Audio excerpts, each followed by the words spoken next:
हुजूर फरमाते हैं, रब फरमाते हैं सूरत फातिहा आधी मेरी है आधी मेरे बंदे की है। जब उसने कहा अल्हम्दुलिल्लाह रब्बिल आलमीन अर्रहमानिर रहीम मालिकी यौमिद्दीन इय्याका नअबुदु व इय्याका नस्तईन, जब यहाँ तक वो लफ्ज कहता है तो ये हिस्सा मेरा था।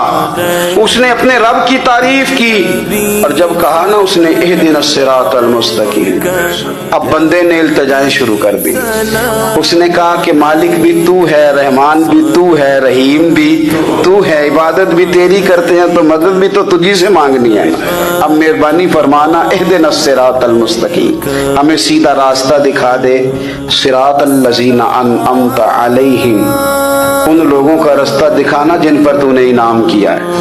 गैरिल मग़दूबि अलैहिम वलद्दालीन, उनके रास्ते पे ना चलाना इन पर तेरा गजब हुआ, जो गुमराह हो गए उनके रास्ते। तो नमाज में जब तर्जुमे पर आपका गौर होता है तो आपका तो दिल खुद ब खुद लग जाता है, शौक बढ़ जाता है आपका।